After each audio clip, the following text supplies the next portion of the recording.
sexy. Kindness is sexy. Yes. Kindness is sexy. Kindness is sexy. Hi, it's Mary Ellen O'Neill Madeley with KIS, Kindness is Sexy. And today I happen to be with Tammy Whelen of CMHA. And we're talking about mental health and how people's mental health has been affected through all the COVID restrictions, the COVID lockdowns. And I think it's really important for people to understand how just being kind to someone can really affect other people's mental health. So just wondering what you think of that, Tammy, and what you've seen in your line of work and how important it is to you. Many people are feeling or have felt the stressors because of COVID. And with those stressors comes anxiety, sometimes depression, just from all of the change, from the isolation, from not being able to see family, friends, and really make those connections with people that they normally were used to. And I think a lot of times, like, I know for me, I have people just commenting and sending me private messages telling me that just a positive post that I put on Facebook has really changed their day. What do you hear when people come in to talk to you? In our workshops, we hear various things. So it is a great opportunity for people to vent, to get things off their chest.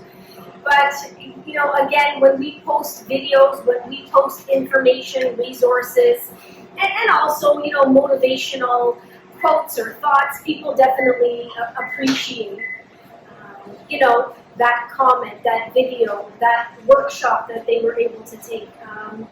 You know, something very small can go a very long way. Have you had people come in and just talk about, in general, like maybe even being outside somewhere and they're struggling themselves with mental health issues, but they decide one day they're just going to smile at someone and it changed their own day, plus the person that they were in contact with, or there are stories that are similar to that? People haven't necessarily shared that, but I can tell you from my own experience, throughout my adult life, I'm going to say 35 plus, I have, you know, I made a conscious effort to start smiling, acknowledging people when they pass me by, and it definitely makes a difference. Is everyone going to smile back? Not necessarily. However, you know, I've had to learn over time that we really don't know what other people are going through. And so if someone doesn't smile, if someone doesn't respond, I have to be empathetic and understand that they might be experiencing something or having a bad day. But I still smile, I still say hello, and you know what? Most of the time I get really good feedback, and it makes me feel good.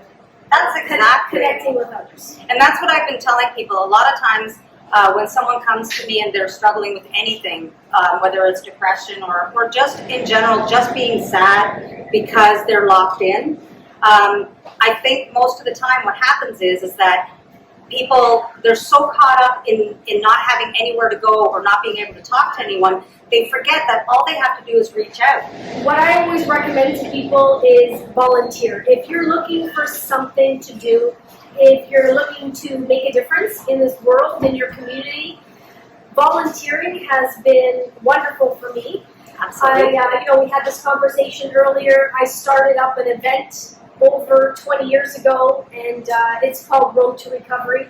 It's a gala that raised money for the Sunnybrook Hospital.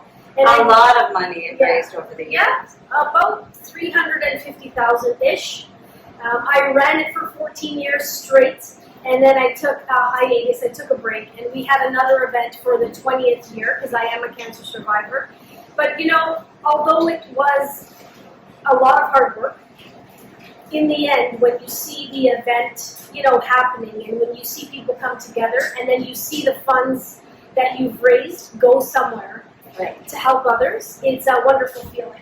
I was going to ask you about that actually, what led you to start that whole event, because you have a great history, I want to say, because you're here and you are one of the most positive people that I watch your videos, And I'll put a link below just to let people know how to find you, because if you need positivity, Tammy's one of the best people to go to, and you have to go out and check out her Facebook page. You have a website as well, too. Yeah, it's my first and last name, so TammyWhelen.com. I will put the link in the bottom, but take the time to check that out. So if you don't mind, just letting me know, what was it that got you started on that whole event? Because like you said, it lasted 14 years. That's a long time. Yeah, well, I'm a cancer survivor, and when I finished my treatments, I wanted to get back to the hospital, wasn't sure how, and then my mom wanted to throw me a party to just celebrate life and that I survived all of the treatments that happened over the past year and a half, and that event turned into a fundraiser. We started by raising $11,000 the first year, and then things grew from there. So it was just a matter of, appreciating that I was alive and well, and giving back to the place that saved my life. But since then, I'm going to call it a mission here, but it has been my mission when I know people who are struggling or who have just been diagnosed with cancer or who are going through cancer treatment. I reach out to people. If I know someone who's a family friend or a friend of a friend, people have reached out to me just to talk, to give them some, a positive outlook on things, or even just to let somebody know that it's going to be tough, absolutely, but you're going to give it your all, because that's all you can do. But you don't just stop there. You don't just talk to people who are suffering from cancer or dealing with diagnoses like that. You actually, it could be anyone that connects with you. You have that positivity and that ability to bring something out in someone that lets them see the future. Yeah, it's funny you say this, because, my kids, they'll probably tell you I'm not positive. So, I think I really want That's just kids. I want to throw this out there, that, being positive, seeing positive in things in life, it really is, I'm going to say, something that you have to practice. Yes, absolutely. Because oftentimes, we are taught to see the negative in things. We worry about what's going to happen instead of just being present in the moment. And, aside from that, when we are having conversations with our family and friends, I don't want people to think that, when you're being positive or having a positive mind means that you're never going to be angry or sad or frustrated. Exactly. Because, listen, I'm a mom. I have 3 stepchildren, 2 boys of my own, and I get frustrated, and I get mad, and I get angry. But at the end of the day, I try my best to, I'm going to say, live my best life, because I am very happy and grateful to be here. But raising children, being a parent, being a step-parent is challenging. So, anyways, I just want to throw that out there just for people to know you're doing the best that you can with the tools that you have. But that is exactly true. People think that just because I post positive things and whatever, that I never get upset, I never get hurt. What I do, though, is when something is bothering me, I take whatever the negative is and I flip it to positive as much as I can. It doesn't mean that every time you have a negative thought that you're going to be able to flip it, but the more you do that, the more natural it becomes, and then you just happen to see the good in things. It's kind of automatic. So I know each day I get up in the morning and the first thing I do is I just say thank you. I just say thank you for waking me up this morning. Lately, I've been doing these workouts that I think, thank you for just getting me through the workout. That's all I care about. Yeah, so you're showing gratitude. And I think that's something that we can all do, because, again, it's very easy for us to complain about our situations. Life is not easy. There's a lot of challenges. There's a lot of hoops that we need to jump through. And people come and go throughout our lives as well. And sometimes the people that we are working with, that we have within our circles, can be frustrating. We can be butting heads with our own children. So, what helps me? A couple of things. Number 1, gratitude is great. Number 2, looking after myself. So today, for an example, I escaped the home and I've done some things for myself. I went to the mall, I had lunch by myself, I had some quiet time, and now I'm visiting a friend. So I really make a conscious effort to spend some me time, and that helps my overall mental well-being. And I also think that in order for us to try and learn to be positive, it takes a lot of practice. And practice is not about being perfect, because none of us are, but practice makes us more prepared for the next difficult situation. So, you know what, when we mess up, which we will because we're human, it's about learning how to forgive ourselves. And for me, that's self-talk. I may have to talk it out with a friend or my spouse. And then moving on to, you know, the next situation and hopefully looking at it from a different lens. But that does not mean that things are going to be perfect, because sometimes I speak to one of my kids and, you know, something triggers me. Is that triggered? Yeah. And you know what? That's just the honest truth. And I think that's something that everyone needs to hear.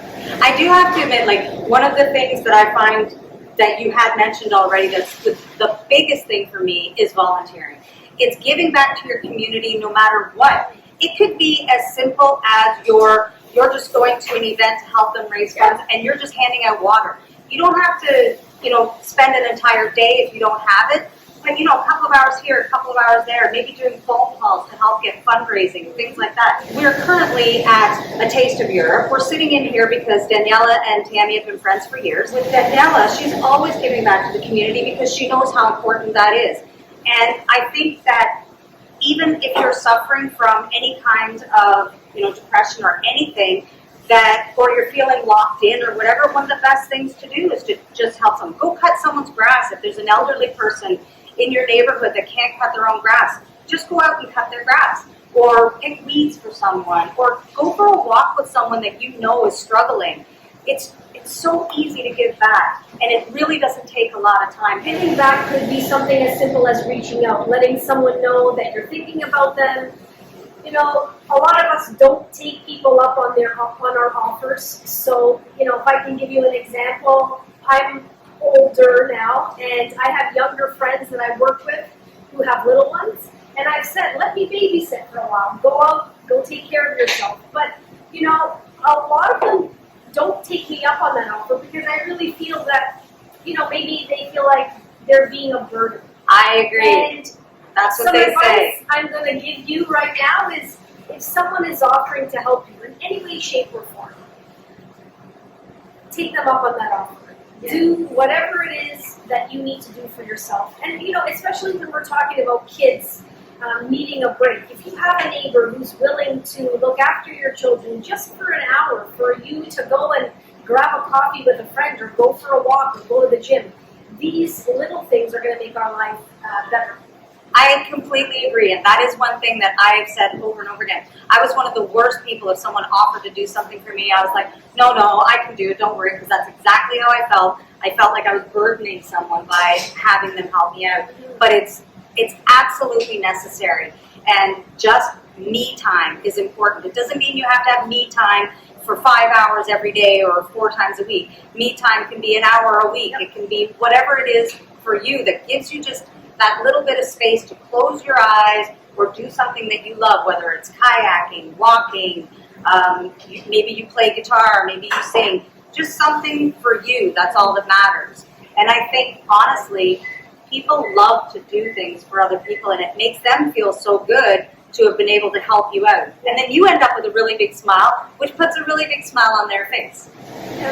And I do have another suggestion. So you talk about once a week.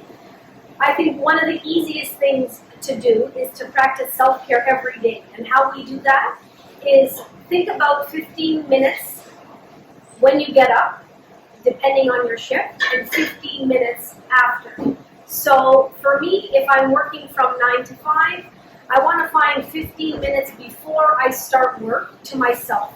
Usually that means waking up before my kids, grabbing a coffee, maybe hanging out with my cats for a little bit. If I'm up before everybody else, it just starts my day off right or better. And then after my work day is done, finding those 15 minutes for myself. So again, maybe for me it's going for a walk. Today I went to the mall. It was for more than 15 minutes, but I really enjoyed being out there in the public, getting some air, having lunch to myself. It was really nice. It took me years to be okay with having lunch by myself, and now I'm really okay with it. Yeah. Because for me, it was always a matter of if I'm sitting by myself, is someone watching? And it was that bothered me, and I changed all that. I was like, I don't care if someone's watching me because I'm enjoying my time by myself. Because I'm a fun person all by myself. So I just wanted to ask you, who is it that people can reach out to if they're struggling with mental health issues or just being alone or anything that is affecting them? That's a great question. So, if you haven't heard, there is an organization called the Canadian Mental Health Association. I work for the Peel-Dufferin branch. CMHA is a national organization, which means we have branches across Canada, and we are a local community-based mental health agency. So we provide services for people who are experiencing any sort of mental health challenges, including stress, including COVID-related stressors. You can visit the CMHA website, which is cmha.ca, and you can find your local branch. So if you live in Barrie, you can find a local CMHA branch. If you live in Montreal, Orangeville, Mississauga, it doesn't matter where you live in Canada, you can find your local CMHA branch, and all of our services and programs are available free of charge. It's a really great resource because not only do they have their own services, but you guys have connections to other community services that you may not even think about. And it's really important for that information to get out to people. Some people, they just don't realize what's in their community and how much help there really is for them. Yeah, most people don't know how many services are available that are free of charge. And if you were to connect with your local CMHA branch and just explain what you are experiencing, they can go over some of the programs that we offer, but they can also refer you to other partnering agencies in your local neighborhood. And going back to volunteering, connecting with your local CMHA branch, you may be able to get a list of charities in your local neighborhood. That's right. Who are looking for volunteers. And to be perfectly honest, if you're looking in the Innisfil-Barrie area, you can reach out to me and I can let you know a lot of the charities. I've worked with them for years, so I'm happy to let you know who's looking for volunteer work. Right now, the restrictions are lifting, so they are starting to do events, and they really do need the help. And every charity in this community, in all communities, they really need your help. They've struggled themselves through COVID. It's trying to find proper placing. It's trying to get funding. It's hard to get funding when people are struggling because of finances, because they've been laid off due to COVID, or they don't get the hours that they should get. So now's the time to really reach out, and everyone can benefit from volunteer work. Can you tell me about a time in your life when you've gone through something and somebody else's kindness has been the thing that's just pulled you out of it or made everything better for you? Yeah, I have many. I bet you do. I have many for sure. I think most, something that sits with me the most is probably about 11 years ago when I was experiencing a divorce. Even though it wasn't a bad divorce by any means, it still was a divorce, lots of change. And you know what? A lot of, I'm going to say mistakes, a lot of sadness, a lot of not knowing who I could talk to. And you know what? I had friends who stood by me, who asked the right questions, and who listened when I needed to talk or cry. And I had those people in my life that loved me no matter what. And I think it's people like that who really gave me the courage to, move forward.